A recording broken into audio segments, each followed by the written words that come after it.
J'espère que vous allez bien. Ça va être un très court message, environ 3 heures, environ, sans pause. Je suis très content d'être là et je suis honoré. Il y en a qui sont très très assidus ici en bas. Alors il y en a qui sont venus ici à Noël, c'est peut-être leur première fois à l'église. Et puis c'est un message particulier et important. Et donc le passage que j'ai choisi, s'il vous semble familier, c'est pas pour rien, c'est parce que je l'ai entendu au moins 2 fois être lu ici. Ce passage se trouve donc dans Luc, l'évangile de Luc, au chapitre 2, du verset 1 au verset 15. Donc j'invite à ceux qui ont leur Bible de prendre leur Bible, et puis sinon, pour ceux qui ne l'ont pas, je vais le lire.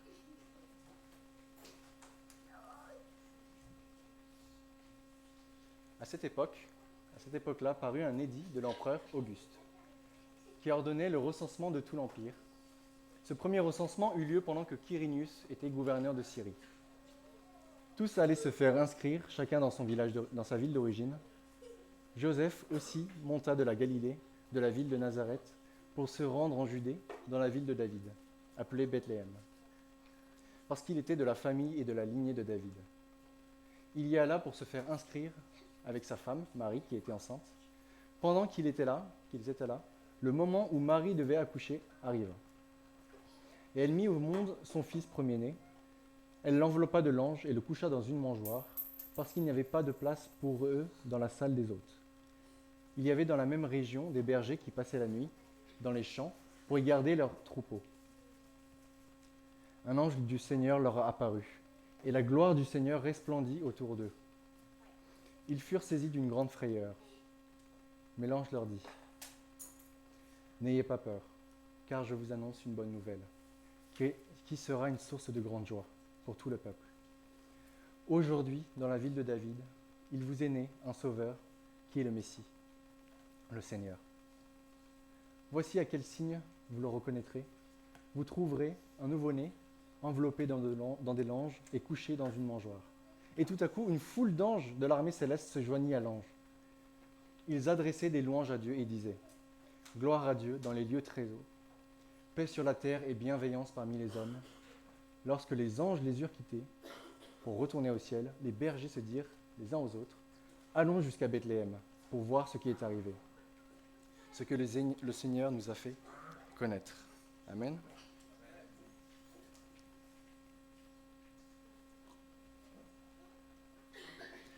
Ce passage parle d'une bonne nouvelle et également d'un sauveur, le Messie.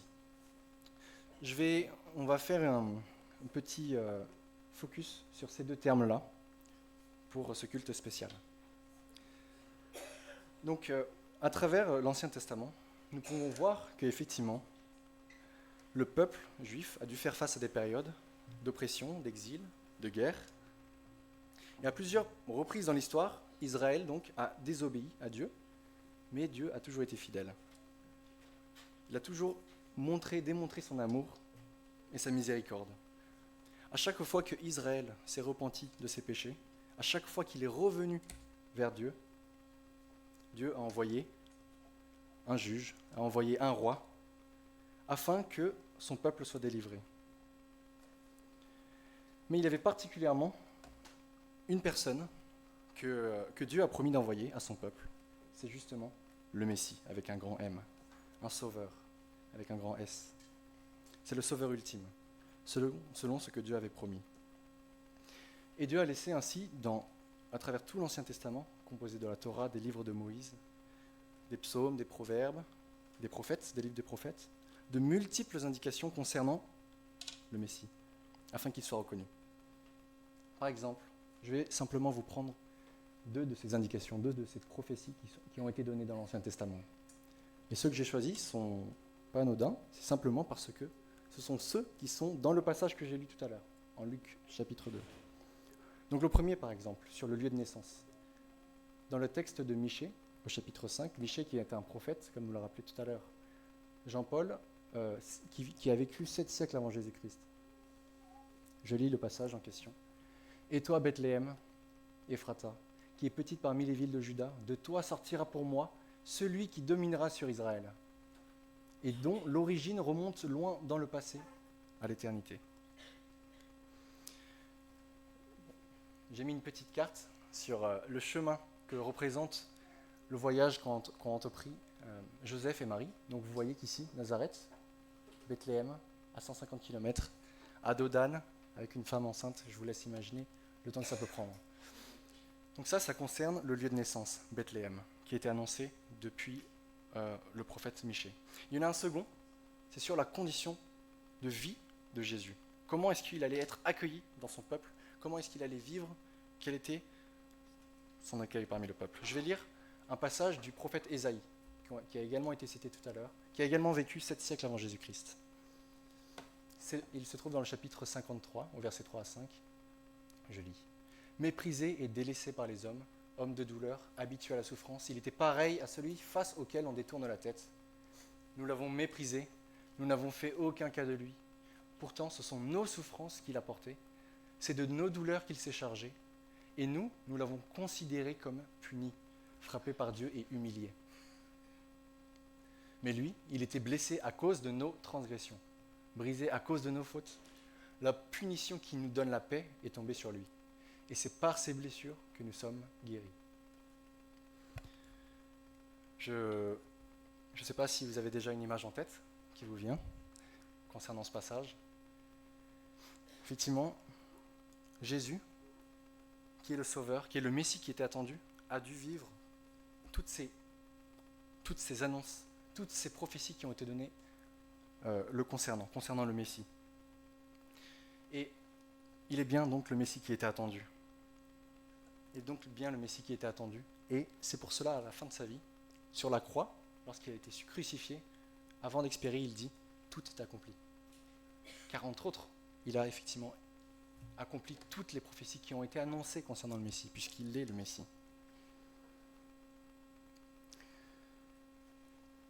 Alors du coup, cela nous amène à nous poser la question, il est le Sauveur, mais le Sauveur de quoi? Pour ma vie, pour notre vie, nous concernant, il est le Sauveur de quoi? Alors tout simplement, il est celui qui est venu nous sauver du péché. Je ne sais pas si cette image vous parle. Le fruit de l'arbre interdit et le petit serpent sur la bague, c'est une petite représentation. Donc il est venu nous sauver d'un mal qui est ancré profondément en nous. C'est le péché. De la même façon qu'un oppresseur pille et détruit les villages, le péché nous conduira également vers quelque chose de certain, c'est la mort. C'est une fleur fanée, ceux qui n'ont pas compris. Donc, le péché nous conduit inévitablement vers la mort. Et le Christ nous a sauvés du péché par son sacrifice sur la croix. Sa mort nous a sauvés de la colère de Dieu. Effectivement, à la fin de notre vie, chacun de nous aura effectivement à paraître devant Dieu. Lorsque nous paraîtrons devant Dieu, tel devant un tribunal, devant lequel nous serions tous condamnés coupables et à raison à cause de nos péchés, eh bien il y a Jésus qui est venu pour se sacrifier, pour donner sa vie en échange de notre mort qui était certaine. C'est cela qu'on croit en fait en tant que chrétien. C'est cela qu'on croit en tant que chrétien.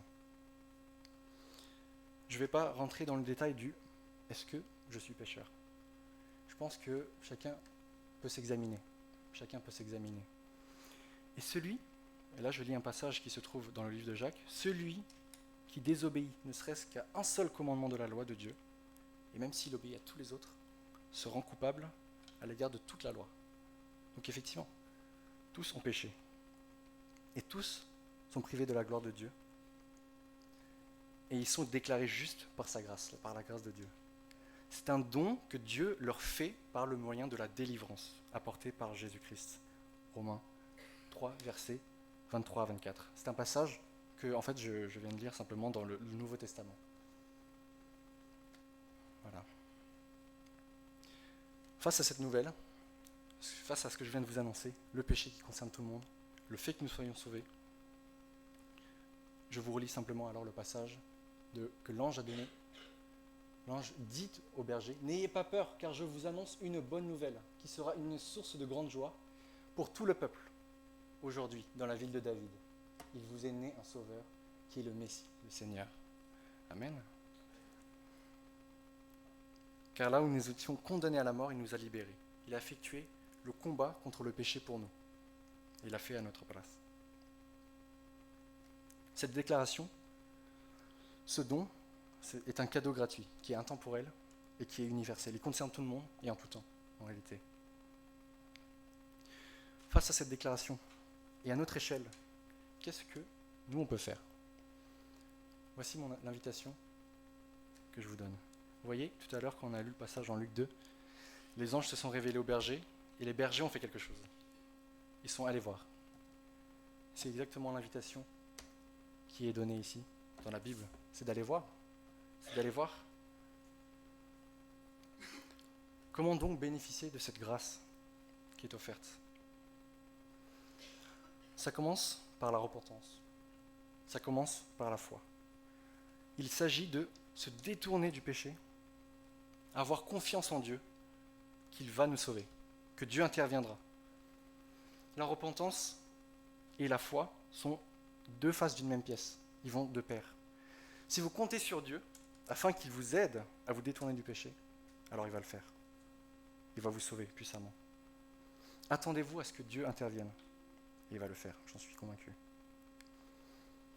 Ainsi, Dieu a fait un pas vers nous, en exprimant son amour et sa miséricorde en envoyant son Fils, Jésus.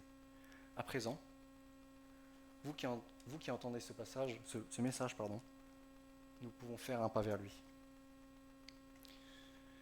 Ce que je vais faire pour initier ce pas-là, c'est que je vais finir par la prière. Je vais le faire tout de suite, et puis juste après, nous allons chanter un chant qui s'intitule « Joie dans le monde ».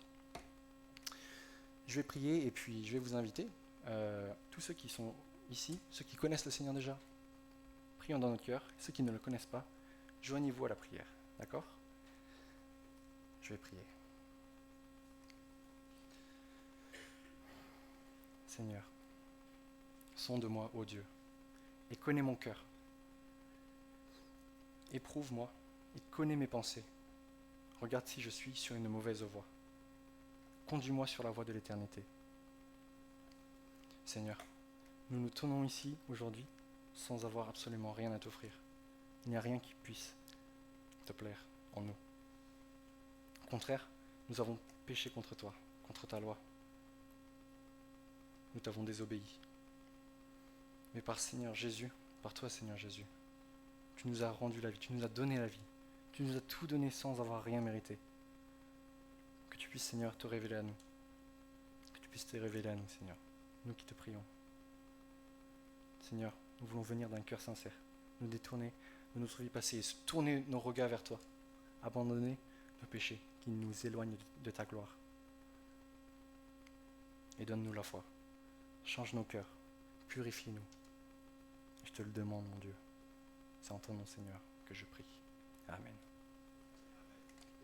Mes amis, je vous invite à vous lever, nous allons chanter un chant. Si jusque maintenant vous aviez un peu hésité à chanter, mais que vous avez donné votre cœur là, prié envers le Seigneur qui sauve,